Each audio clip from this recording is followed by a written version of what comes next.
Users of accounting information.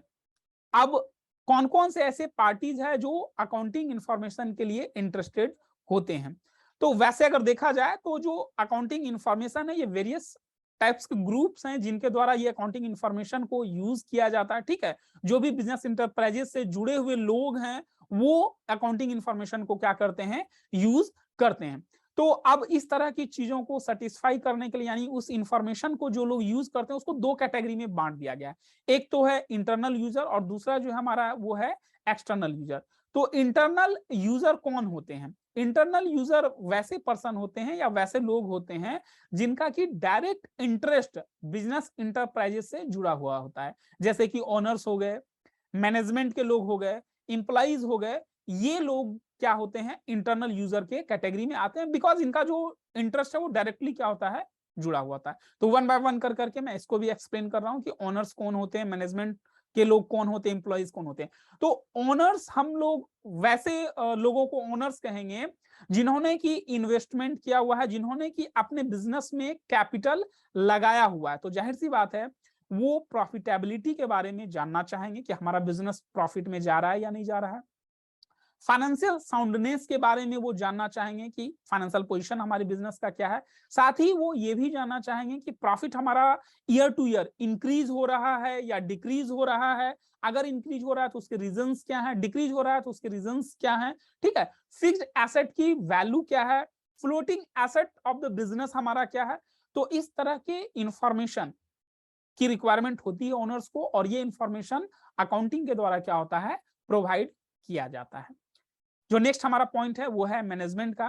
तो management, जैसा कि बार बार हम लोग अभी डिस्कस करते आ रहे हैं, मैनेजमेंट को अकाउंटिंग इंफॉर्मेशन की जरूरत होती है। अब ये जरूरत इसलिए होती है ताकि वो अपना जो बिजनेस है वो स्मूथ तरीके से कर सके, इफिशियंट वे में काम कर सके। तो ये जो नीड्स है, ये इंफॉर्मेशन, अकाउंटिंग इंफॉर्मेशन की जो नीड्स है, ये अकाउंटिंग इंफॉर्मेशन प्रोवाइड किया जाता है। पब्लिश्ड रिपोर्ट के द्वारा क्या होता है, ये सारी इंफॉर्मेशन मिल जाते हैं। बिजनेस इंटरप्राइजेस क्या करता है, अपने रिपोर्ट को पब्लिश करता है, जैसे कि प्रॉफिट एंड लॉस अकाउंट हो गया, बैलेंस शीट हो गया, कैश फ्लो स्टेटमेंट हो गया। ये सारे डेटा क्या होते हैं, बिजनेस इंटरप्राइजेस के द्वारा पब्लिश किए जाते हैं। और ये पब्लिश डेटा क्या होता है, मैनेजमेंट इसको यूज करता है। हालांकि मैनेजमेंट को इसके अलावे भी रिक्वायरमेंट होती है, जैसे जो अनपब्लिश्ड इंटरनल रिपोर्ट भी होते हैं जिसकी उन्हें रिक्वायरमेंट होती है। जनरली ये जो प्रिपेयर किया जाता है जब भी इसकी जरूरत होती है, यानी स्पेसिफिक रिक्वायरमेंट जब भी होती है मैनेजमेंट को, तो इस तरीके का रिपोर्ट क्या होता है, वो तैयार किया जाता है। जैसे मैं आपको बताऊं, जो अनपब्लिश्ड रिपोर्ट जो होता है, जिसको हम लोग इंटरनल रिपोर्ट भी कह सकते हैं। ठीक है, ये इंफॉर्मेशन होता है इसे किसी प्रोडक्ट के कॉस्ट को कैलकुलेट करना, तो ये पब्लिश्ड नहीं किया जाता। ये इंटरनली क्या होता है, जो मैनेजमेंट के लोग होते हैं वो इंफॉर्मेशन कैलकुलेट कर लेते हैं। फिर है जैसे increase in the cost of production, profitability of each product, reasons for increase or decrease in sales, sale increase हो रहा है या डिक्रीज हो रहा है, प्रॉफिट इंक्रीज हो रहा है या डिक्रीज हो रहा है, फ्यूचर में हमारा क्या सेल्स होगा, फ्यूचर में हमारा क्या प्रॉफिट होगा। तो ये जो है ये एक इंटरनल रिपोर्ट है जो मैनेजमेंट के द्वारा क्या होता है, तैयार करवाया जाता है, और अपने रिक्वायरमेंट के हिसाब से क्या करती है मैनेजमेंट, उस रिपोर्ट को तैयार करवाती है। मैनेजमेंट का डायरेक्ट एक्सेस होता है इस अनपब्लिश्ड, जिसको कि हम लोग कॉन्फिडेंशियल भी कर सकते हैं कि कॉन्फिडेंशियल रिपोर्ट होता है, ठीक है ना, जिसमें कि वैल्यूएबल इंफॉर्मेशन होता है। और ये इंफॉर्मेशन जो इंटरनल, जिसको कि हम लोग अनपब्लिश्ड बोल रहे हैं, कॉन्फिडेंशियल बोल रहे हैं, ये एक्सटर्नल यूजर के लिए ये इंफॉर्मेशन नहीं होता है। नेक्स्ट जो हमारे इंटरनल यूजर्स हैं वो हैं इंप्लॉइज। अब इंप्लॉई का इंटरेस्ट ये होता है, इंप्लॉई ये जानना चाहते हैं प्रॉफिट के बारे में कि बिजनेस कि प्रॉफिट इंक्रीज हो रही है या नहीं हो रही है। अब वो इसलिए ये जानना चाहते हैं, अगर प्रॉफिट ज्यादा हो रही होगी तो जाहिर सी बात है जो इंप्लॉई होंगे उन्हें हायर वेजेस का पेमेंट होगा, उन्हें बोनस का पेमेंट होगा। और अगर लॉस में होगा तो क्या होगा, बोनस का पेमेंट हो सकता है ना हो, वेज हो सकता है उसका इंक्रीज ना हो। तो इसलिए इंप्लॉई का भी उससे क्या होता है, इंटरेस्ट जुड़ा हुआ होता है। साथ में वो फाइनेंशियल स्टेटमेंट को भी जानना चाहते हैं, अकाउंटिंग जो इंफॉर्मेशन होता है वो भी ये जानना चाहते हैं, जिससे कि उन्हें एक प्रोविडेंट फंड के बारे में जानकारी मिल सके कि उनका जो प्रोविडेंट फंड है वो रेगुलरली डिपॉजिट हो रहा है या नहीं हो रहा है। तो इस तरीके से ये हमारे इंटरनल यूजर के कैटेगरी में आते हैं। और अब हम लोग बात करते हैं एक्सटर्नल यूजर्स के बारे में। तो एक्सटर्नल यूजर कौन होते हैं? वैसे इंडिविजुअल्स या ऑर्गेनाइजर जो कि वर्तमान में या फ्यूचर का इंटरेस्ट क्या है वो बिजनेस इंटरप्राइजेस से जुड़ा हुआ, जो कि मैनेजमेंट का पार्ट नहीं है। ठीक है, लेकिन उनका इंटरेस्ट जो है वो जुड़ा हुआ है, तो वैसे लोगों को हम लोग क्या बोलते हैं, external user of accounting information कहते हैं।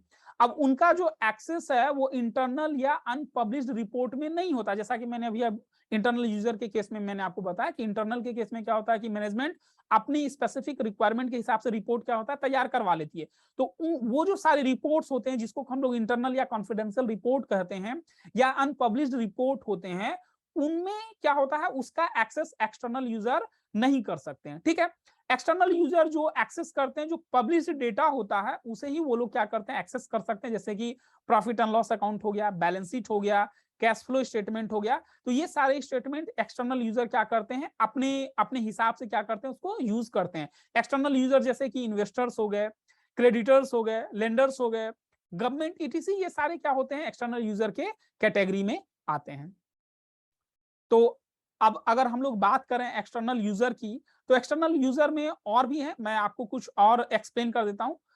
सम of the external users and their needs for information. ठीक है, तो मैं आपको बता रहा हूं कि एक्सटर्नल यूजर में और कौन कौन से कैटेगरीज आते हैं। जैसे पोटेंशियल इन्वेस्टर्स है। अब पोटेंशियल इन्वेस्टर हम लोग किसे कहेंगे, जैसे एग्जांपल के रूप में वैसा इन्वेस्टर जो कि बिजनेस इंटरप्राइजेस में अभी क्या करना चाहता है, वो इन्वेस्टमेंट करना चाहता है। तो जाहिर सी बात है जो पर्सन इन्वेस्टमेंट करना चाहेगा वो इंफॉर्मेशन कलेक्ट करेगा, वो जज करेगा कि जहां पर हम लोग इन्वेस्टमेंट करने जा रहे हैं वो उनका जो इन्वेस्टमेंट है वो रिवार्डिंग होगा या नहीं होगा, वो उनका जो इन्वेस्टमेंट है वो सेफ होगा या नहीं होगा। तो ऐसे इन्वेस्टर्स को हम लोग कहते हैं पोटेंशियल इन्वेस्टर, जो कि वो इंफॉर्मेशन को यूज करते हैं। दूसरा है हमारा शॉर्ट टर्म क्रेडिटर्स। अब शॉर्ट टर्म क्रेडिटर्स के कैटेगरी में कौन आएंगे, वैसे लोग जो सप्लायर्स हैं, गुड्स के जो सप्लायर हैं या जो सर्विसेज क्रेडिट पे उधार पे क्या कर रहे हैं, वो सर्विसेज अपनी प्रोवाइड कर दे रहे हैं। तो ये जो शॉर्ट टर्म क्रेडिटर्स हैं उन्हें भी इंफॉर्मेशन की रिक्वायरमेंट होती है, वो ये जानना चाहते हैं कि इस बिजनेस ऑर्गेनाइजेशन का क्रेडिट वर्दीनेस कैसा है। ठीक है, वो यह भी जानना चाहते हैं कि वो अगर उधार यानी क्रेडिट पर अगर कोई चीज दे रहे हैं तो उनका रीपेमेंट हो पाएगा या नहीं हो पाएगा, अगर फिर से उन्हें देना पड़ जाए तो क्या उन्हें आगे एक्सटेंड करना चाहिए या नहीं करना चाहिए इस क्रेडिट को। अब ऐसे केस में क्या होता है कि वो जानने के बाद, जैसे सर्विस है या जो गुड्स है, उन सब सारी चीजों को वो क्या करते हैं, प्रोवाइड तभी करते हैं जब उनको लगता है कि क्रेडिट में देना उनके लिए सेफ होगा और जो पेमेंट है वो टाइम टू टाइम उनका पेमेंट क्या हो जाएगा, वापस उनको मिलता रहेगा। तीसरा जो हमारा एक्सटर्नल यूजर है वो है लॉन्ग टर्म क्रेडिटर्स। तो लॉन्ग टर्म क्रेडिटर्स जैसे फाइनेंशियल इंस्टीट्यूशंस हैं उसको हम लोग बोलते हैं लॉन्ग टर्म क्रेडिटर्स के कैटेगरी में आते हैं। तो जो फाइनेंशियल इंस्टीट्यूशंस है वो ये जानना चाहते हैं कि उनका इंटरेस्ट इस तरीके से जुड़ा हुआ होता है कि अगर उन्होंने कोई लोन दिया हुआ है तो वो उस लोन का रीपेमेंट हो पाएगा नहीं हो पाएगा, जब इंस्टॉलमेंट ड्यू होता है तो वो रीपेमेंट हो पाएगा या नहीं हो पाएगा। अगेन अगर लोन की रिक्वायरमेंट होती है तो वो लोन उन्हें अगेन देना चाहिए या नहीं देना चाहिए, या लोन को बंद कर देना चाहिए। तो वो क्रेडिट वर्दीनेस के हिसाब से ही जो फाइनेंशियल इंस्टीट्यूशंस हैं वो उसको क्या करते हैं और चेक करते हैं, इंफॉर्मेशन को स्टडी करते हैं और उसके बाद वो लोन वगैरह ग्रांट करते हैं। नेक्स्ट है टैक्स ऑथोरिटीज। टैक्स ऑथोरिटीज को भी इंफॉर्मेशन की रिक्वायरमेंट होती है ताकि वो ये जान सके कि जो इनकम टैक्स भरा गया, जो रिटर्न फाइल किया गया वो सही है या नहीं है, एक्साइज ड्यूटी सही से दिया गया है या नहीं दिया गया है, जीएसटी टाइम पर दिया गया है या नहीं दिया गया है। तो ये टैक्स ऑथोरिटीज इसलिए अकाउंटिंग इंफॉर्मेशन को वो क्या करते हैं, स्टडी करते हैं, उसको इंफॉर्मेशन की उनकी रिक्वायरमेंट होती है। नेक्स्ट है जैसे गवर्नमेंट एंड देयर एजेंसीज। तो गवर्नमेंट और जो उनकी एजेंसीज है वो इंफॉर्मेशन को कलेक्ट करती है, जिससे कि जो पॉलिसीज है, टैक्सेशन से रिलेटेड जो पॉलिसीज है, वो रिसोर्सेज उन्हें वो मिलना चाहिए या नहीं मिलना चाहिए। जैसे गवर्नमेंट क्या है, बहुत सारी बिजनेस ऑर्गेनाइजेशन को सब्सिडीज वगैरह भी प्रोवाइड करती है, तो वो सारा स्टडी करने के बाद ही क्या करती है, सब्सिडीज वगैरह प्रोवाइड करती है। तो जो अकाउंटिंग इन्फॉर्मेशन होते हैं या जो और भी स्पेसिफिक इन्फॉर्मेशन है वो उसको स्टडी करने के बाद ही क्या होता है, सब्सिडीज वगैरह देती है, प्लानिंग वगैरह टैक्स रिलेटेड जो भी जुड़ा हुआ एक्टिविटीज है वो उसको देखती है और करती है। नेक्स्ट जो हमारा एक्सटर्नल यूजर है वो है सोशल रिस्पॉन्सिबिलिटी ग्रुप। तो जैसा कि अभी जस्ट मैंने आपको बताया कि सोशल रिस्पॉन्सिबिलिटी अकाउंटिंग में क्या होता है, तो जो सोशल रिस्पॉन्सिबिलिटी ग्रुप है उनको इंफॉर्मेशन की रिक्वायरमेंट इसलिए होती है कि वो इन्वायरमेंट से रिलेटेड जुड़ा हुआ कोई काम किया जा रहा है या नहीं किया जा रहा है, इन्वायरमेंट के प्रोटेक्शन से जुड़ा हुआ कोई काम बिजनेस इंटरप्राइजेस के द्वारा किया जा रहा है या नहीं किया जा रहा है। तो इस तरह के इंफॉर्मेशन को वो स्टडी करते हैं जो सोशल रिस्पॉन्सिबिलिटी ग्रुप होते हैं। नेक्स्ट जो एक्सटर्नल यूजर है हमारा वो है पब्लिक। अब अगर हम लोग पब्लिक की बात करें तो जो इंटरप्राइजेज है वो पब्लिक को भी अफेक्ट करता है। वेरियस वेज हो सकते हैं अफेक्ट करने का, जैसे बिजनेस इंटरप्राइजेस क्या करता है, एम्प्लॉयमेंट भी प्रोवाइड करता है, तो पब्लिक उससे अफेक्ट होती है। बहुत तरह की सुख सुविधाओं को भी लोकलिटीज एरिया में, लोकल एरिया में कंपनीज क्या करती है, बिजनेस ऑर्गेनाइजेशन क्या करती है, वो सुविधाएं वगैरह प्रोवाइड करती है। कई बार वो कंपनी क्या होती है, लोकल सप्लायर्स के कस्टमर भी बन जाती है। तो ऐसे केस में पब्लिक का भी इंटरेस्ट क्या होता है, जुड़ा हुआ होता है, इसलिए पब्लिक भी उस बिजनेस इंटरप्राइजेस के बारे में जानना चाहती है, उसके इंफॉर्मेशन को जानना चाहती है। और लास्ट जो हमारा एक्सटर्नल यूजर है वो है कंपटीटर्स। तो कंपटीटर्स इसलिए उस इंफॉर्मेशन को जानना चाहता है, स्टडी करना चाहता है, ताकि उसे ये पता चल सके कि सामने वाले का स्ट्रेंथ क्या है, उसका वीकनेस क्या है, उसके अकॉर्डिंग वो अपनी पॉलिसीज को तैयार कर सके।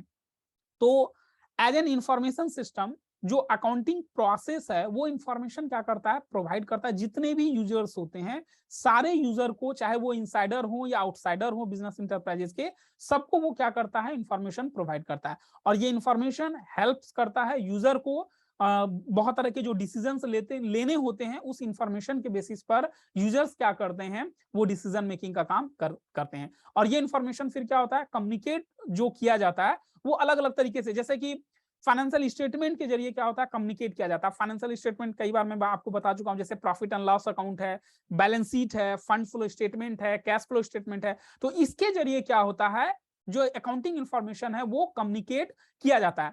जनरली क्या होता है, जो फाइनेंशियल स्टेटमेंट है वो ईयरली बेसिस पर क्या होता है, बनाया जाता है। हालांकि अगर देखा जाए तो जो डिपेंड करता है, ये जो ईयरली बेसिस मैंने आपको बताया, जो फाइनेंशियल स्टेटमेंट है ये डिपेंड करता है यूजर के नीड्स के ऊपर।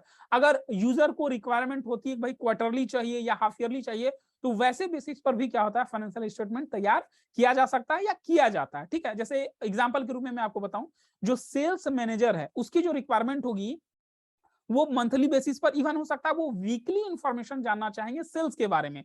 जबकि जो इन्वेस्टर है, क्रेडिटर्स है, उनको वीकली और मंथली बेसिस से कोई मतलब नहीं है। जो एनुअल बेसिस पर जो फाइनेंशियल स्टेटमेंट आते हैं उनसे ही उनका काम क्या होता है, चल जाता है। तो ये जो इंफॉर्मेशन है इसको और अच्छे तरीके से समझने के लिए, एक मीनिंगफुल कह लो ड्रॉ करने के लिए क्या होता है, जो फाइनेंशियल स्टेटमेंट होते हैं उसको इस तरीके से प्रेजेंट किया जाता है जिससे कि वो मैनेजमेंट के लिए हेल्पफुल हो सके। जैसे कि रेशियो के रूप में, परसेंटेज के रूप में, ग्राफ के रूप में, चार्ट के रूप में क्या होता है, ये प्रेजेंट किया जाता है।